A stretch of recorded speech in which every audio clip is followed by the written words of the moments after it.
EPP 5, Quarter 4, Week 2. Mga uri ng kasangkapan sa pagbuo at pagkukumpuni.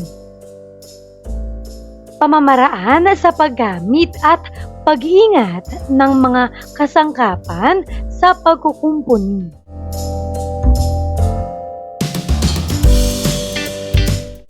Revise K-12 Curriculum with me, Teacher KMT. Magandang araw mga bata! Ngayon ay pag-aaralan natin ang tungkol sa mga uri ng kasangkapan sa pagbuo at pagkukumpuni. Pamamaraan sa paggamit at pag-iingat ng mga kasangkapan sa pagkukumpuni. Ang kasanayan. Naipapaliwanag ang maingat na paggamit ng mga kasangkapan sa pagkukumpuni.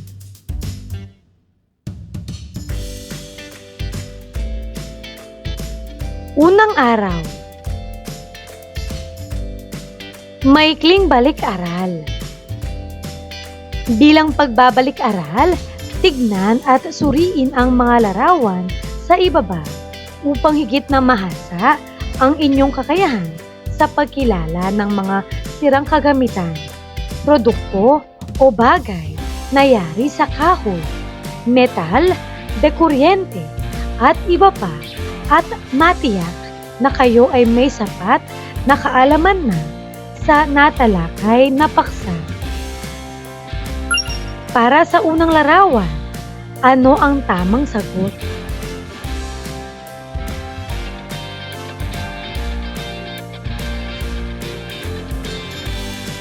Magaling! Baling upuan.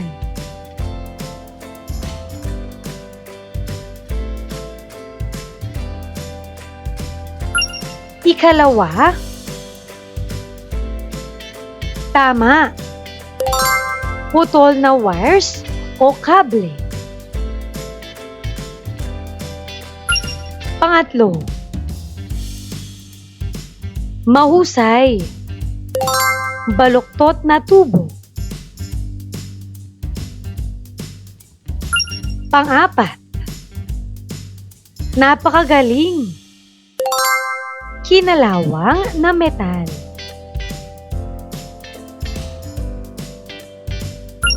At pang-lima, napakahusay.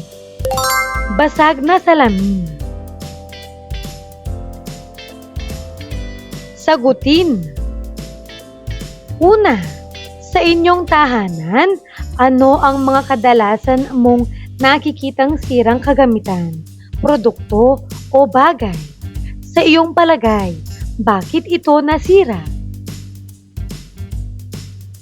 Pangalawa, ano ang kadalasang ginagawa mo kapag may nakita kang sirang kagamitan, produkto o bagay?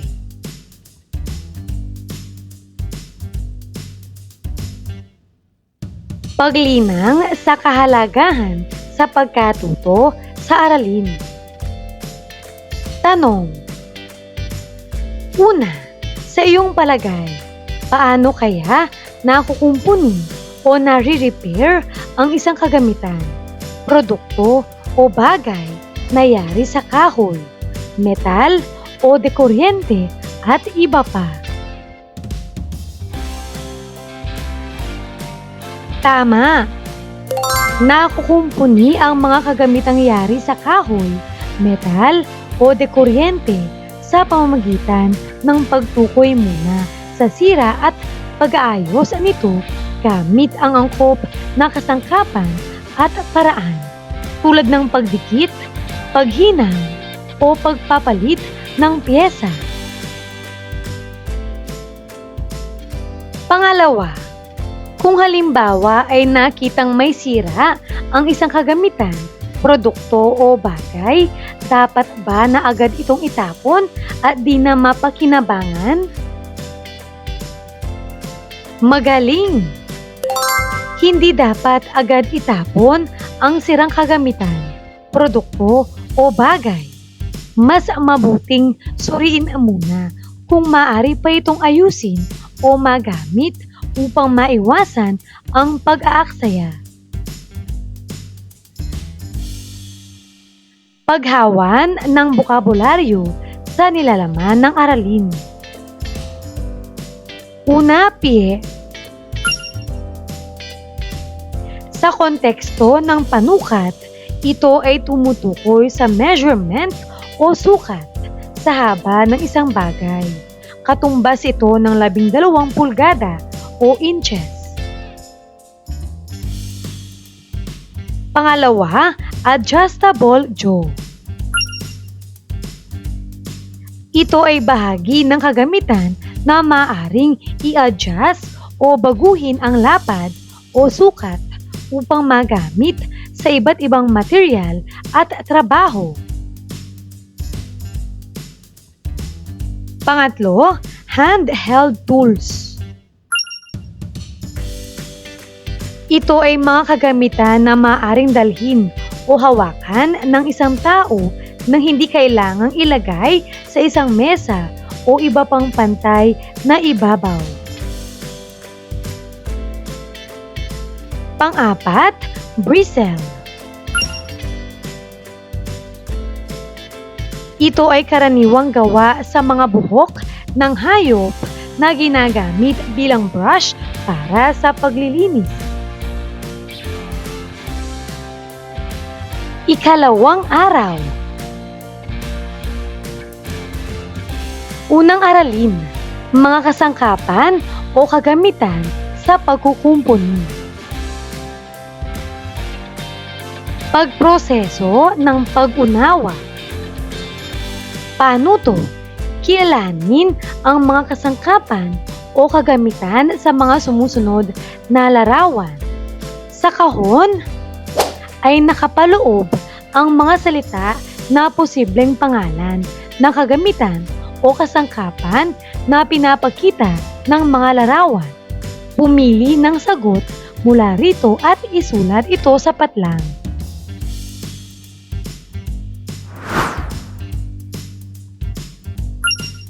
Para sa unang larawan, ano ang tamang sagot? Ito ay iskwalang asero. Ikalawang larawan, ito ay cross-cut saw. Ikatlong larawan, ito ay barena o hand drill. Ikaapat na larawan, ito naman ay martilyo.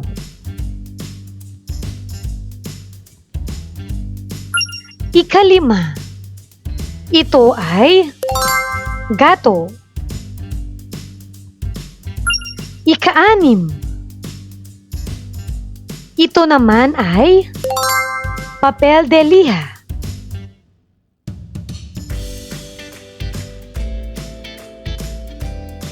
Pinatnubayang pagsasanay.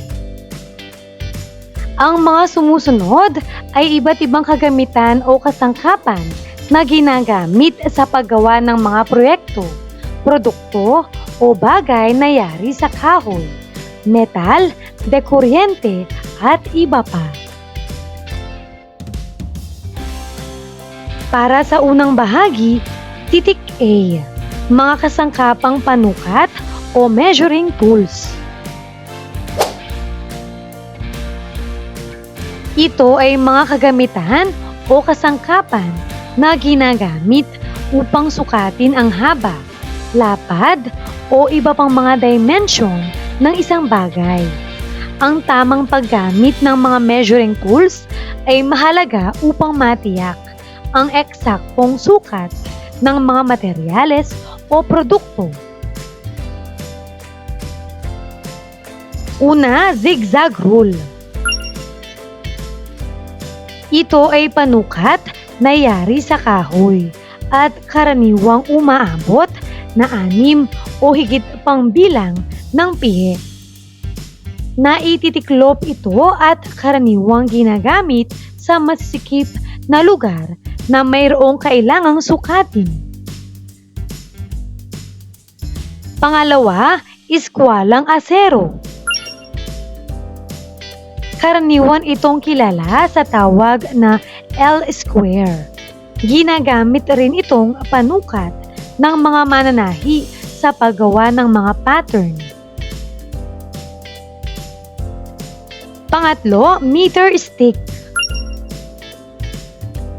Ito ay karaniwang ginagamit na panukat sa mga diretso o tuwid na bagay. Mayroon itong haba ng 100 sentimetro. Pang-apat, pull-push ruler. Ito ay panukat na yari sa metal at may gradasyon sa magkabilang gilid. Ang isa ay nasa pulgada o inches at ang isa naman ay nasa sentimetro o centimeter.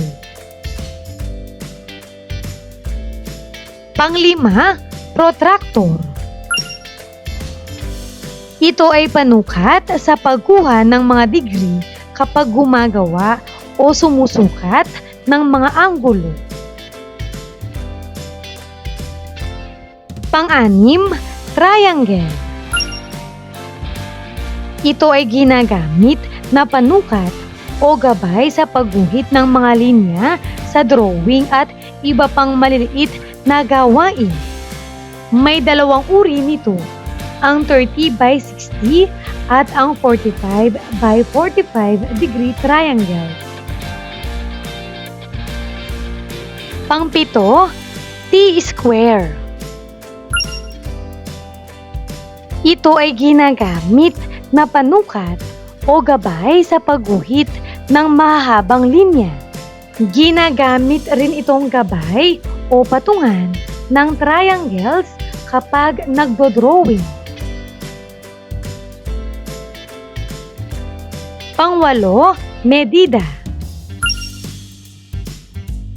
Ang kasangkapang ito ay ginagamit sa pagsusukat ng mga bahagi ng katawan kapag tayo ay nagpapatahi ng damit, pantalon, palda, gown, at iba pa. Titik B. Mga kasangkapang pamputol o cutting tools.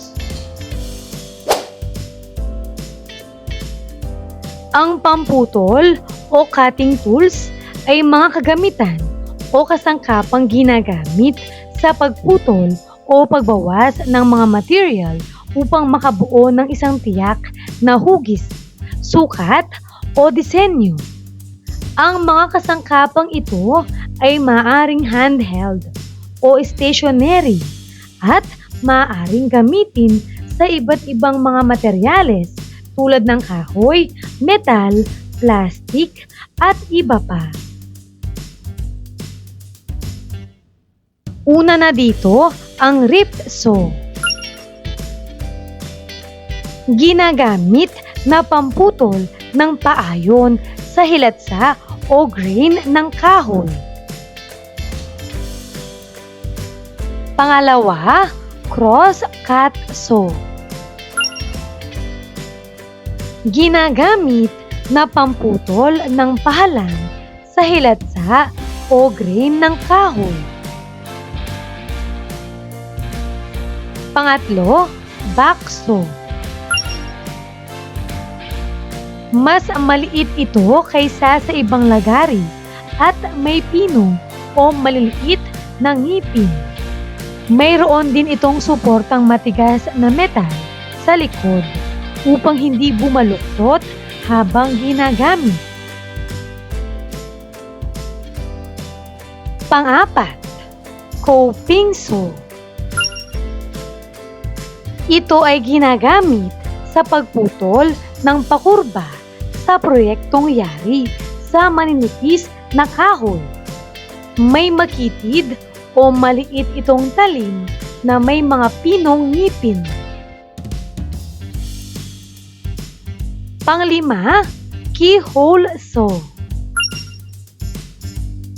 Ito ay uri ng lagari na karaniwang ginagamit sa paggawa ng butas para sa doorknob.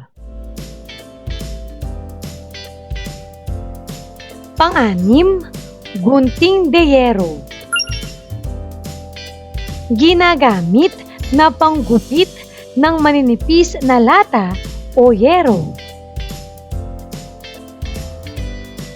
Pang-pito, katam.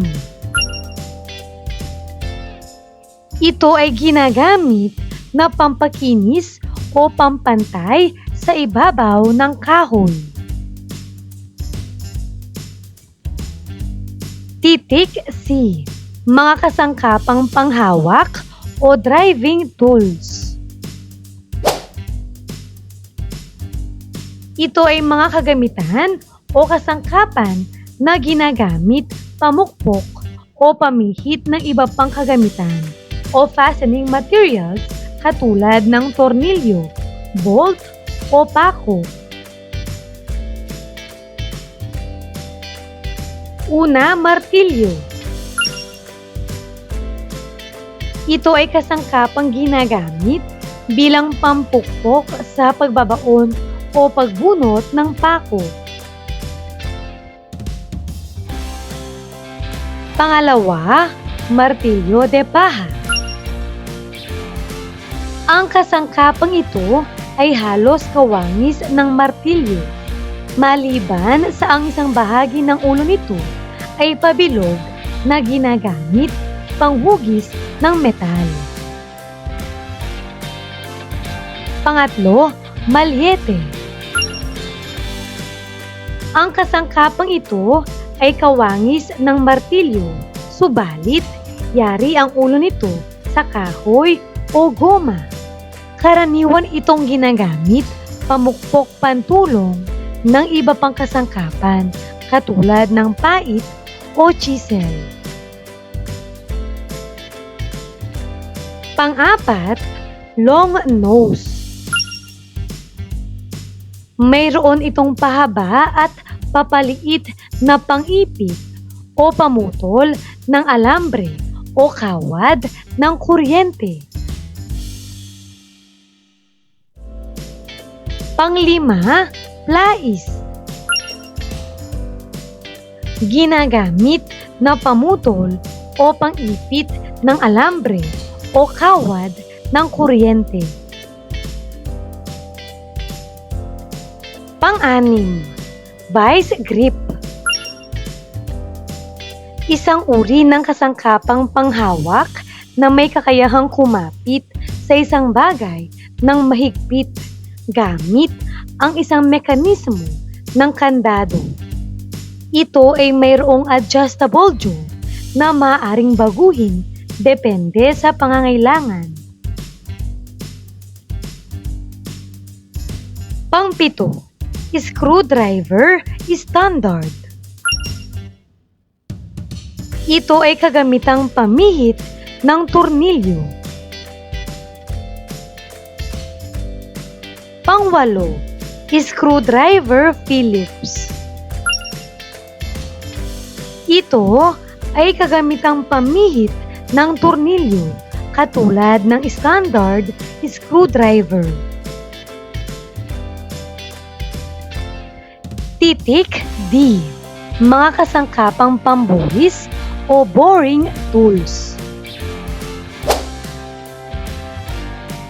Ang kasangkapang pamburis o boring tools ay ginagamit sa paggawa ng butas sa iba't ibang uri ng materyales tulad ng kahoy, metal o plastic.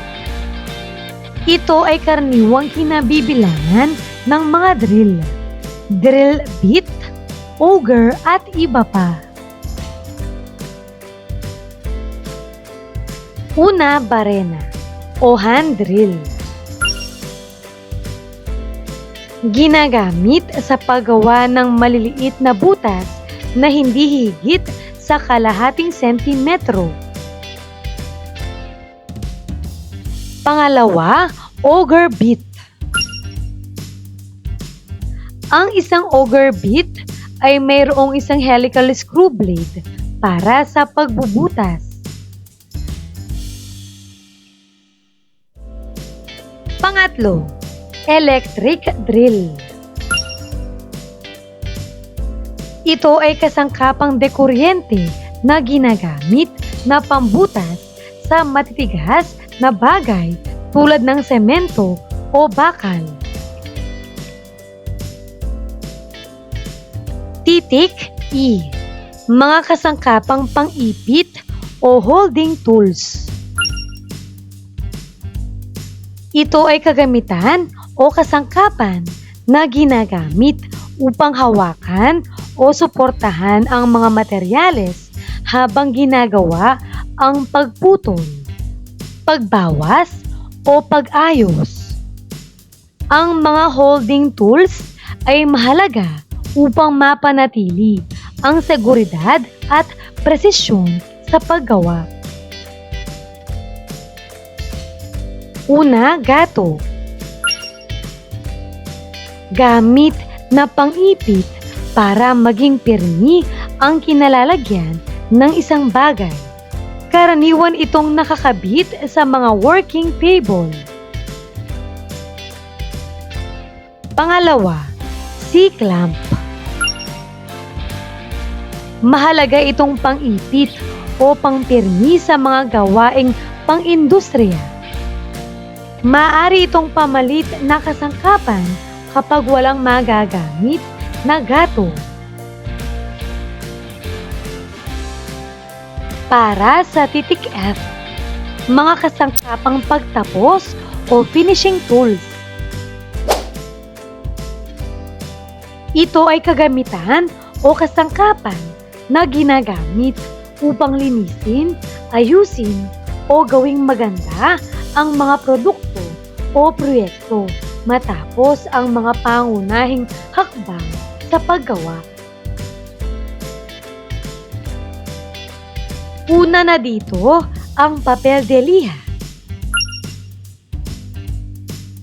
Ang papel de liha o mas kilalang sandpaper ay karaniwang ginagamit sa pagpapakinis sa ibabaw ng mga materyales tulad ng kahoy, metal o plastic.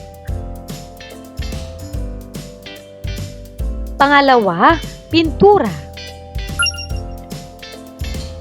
Ito ay ginagamit upang magbigay kulay, proteksyon at dekorasyon sa kahoy, metal, tela at iba pa. Pangatlo, paintbrush. Ito ay isang kagamitan pampahid ng pintura sa kahoy, metal o tela. Ito ay binubuo ng mga bristle o nylon fibers na nakakabit sa isang handle. Pang-apat, putty knife. Ito ay karaniwang ginagamit sa pagpapahid o pag-aayos ng mga gap o sira sa pagitan ng mga material tulad ng kahoy, metal o plaster. Mayroon itong metal blade na nakakabit sa isang handle. Panglima, varnish. Ito ay ginagamit upang magbigay ng proteksyon at kinis o kinang sa mga materyales tulad ng kahoy o metal. Pang-anim, wood stain. Ito ay ginagamit upang magbigay ng kulay sa kahoy habang nagpapahalaga at nagpapanatili sa natural na katangian nito tulad ng grains at texture. Pang-pito, steel file.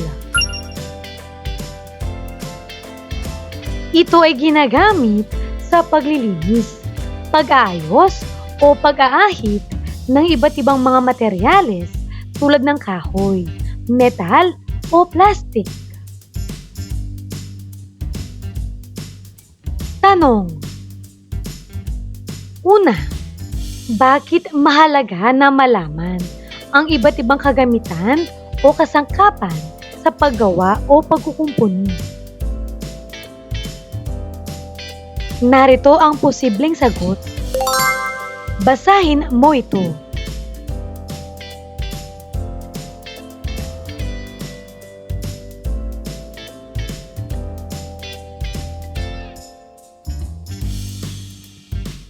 Pangalawa, ano-ano ang mga kailangan gawin upang mawasto ang pag-aalaga ng mga kagamitan o kasangkapan sa paggawa o pagkukumpuni? Narito ang posibleng sagot.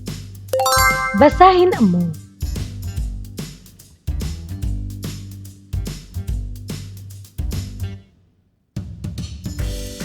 Ikatlong araw. Ikalawang aralin, mga pamamaraan sa paggamit at pag-iingat ng mga kasangkapan sa pagkukumpuni. Muli, narito ang mga pamamaraan sa paggamit at pag-iingat ng mga kasangkapan sa pagkukumpuni. Basahin mo ang mga ito.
Paglalapat at pag-ugnay.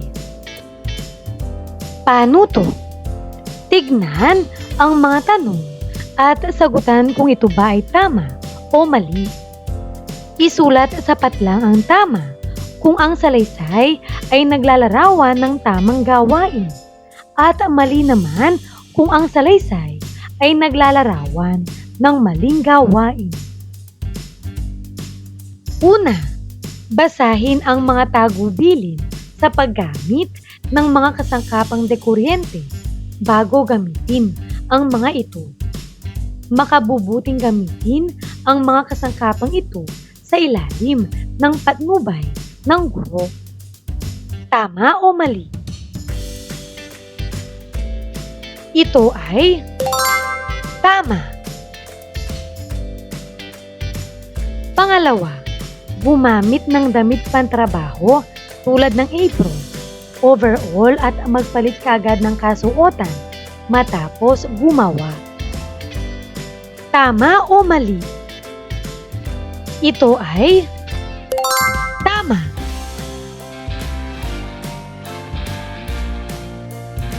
Pangatlo, maghugas mabuti ng kamay pagkatapos gumawa.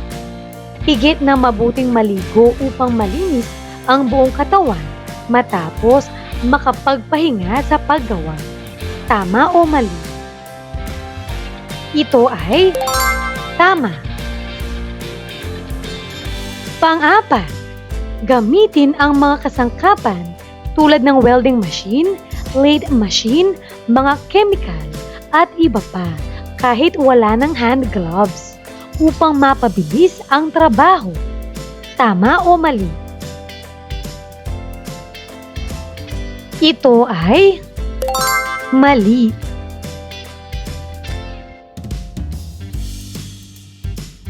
Panglima, hawakan ng wasto ang mga kasangkapan sa paggawa. Tama o mali? Ito ay Tama.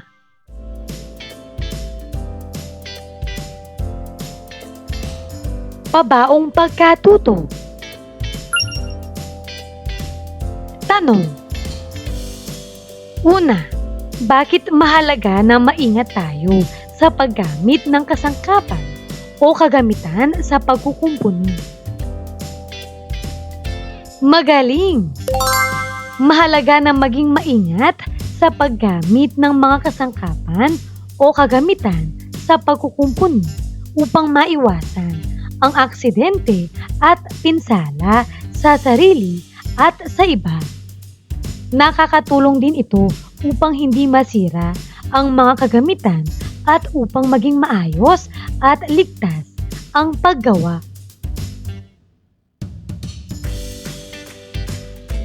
Pangalawa, sa iyong palagay, mahalaga bang matutunan natin ang iba't ibang kasangkapan o kagamitan sa pagkukumpuni? Tama! Opo, mahalagang matutunan ang iba't ibang kasangkapan o kagamitan sa pagkukumpuni dahil natututuhan natin ang tamang paggamit ng mga ito sa bawat gawain. Sa ganitong paraan, nagiging mas epektibo, ligtas at maayos ang paggawa at napapangalagaan pa ang mga kasangkapan.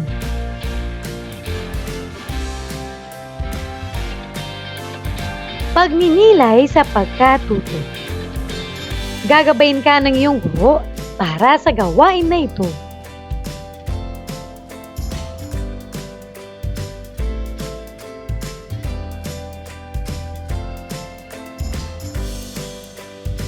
Ika-4 na araw.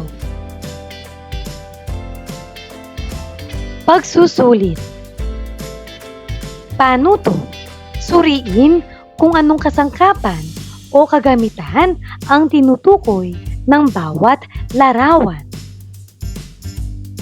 Una, ito ay karaniwang ginagamit ng mga mananahi sa pagsusukat para sa paggawa ng pattern at kapag nagpuputol ng tela. Ano ang tamang sagot? Ito ay B.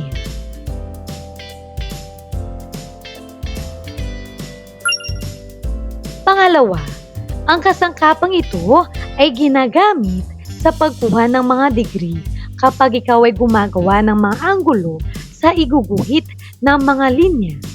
Ano ang tamang sagot? Ito ay A.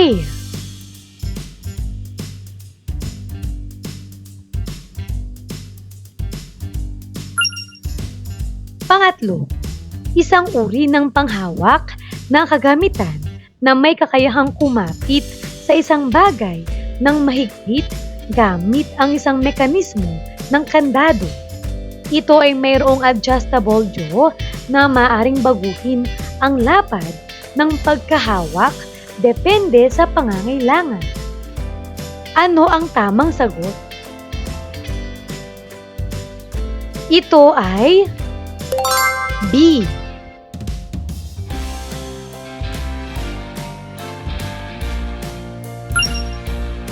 Pang-apat, ito ay ginagamit sa pagputol ng pakurba sa proyektong yari sa kahoy.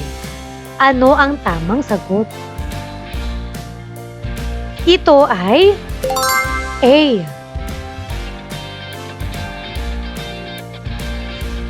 Pang-5, gamit na pang-ipit para maging pirmi ang kinalalagyan ng isang bagay. Ano ang tamang sagot? Ito ay B.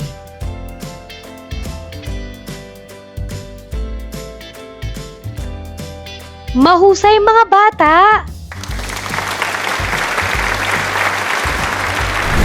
Ano ang mga natutuhan mo sa araw na ito? Ngayong araw na ito, natutuhan ko ang tungkol sa mga kasangkapan o kagamitan sa pagkukumpuni at ang mga pamamaraan sa paggamit at pag-iingat ng mga kasangkapan sa pagkukumpuni.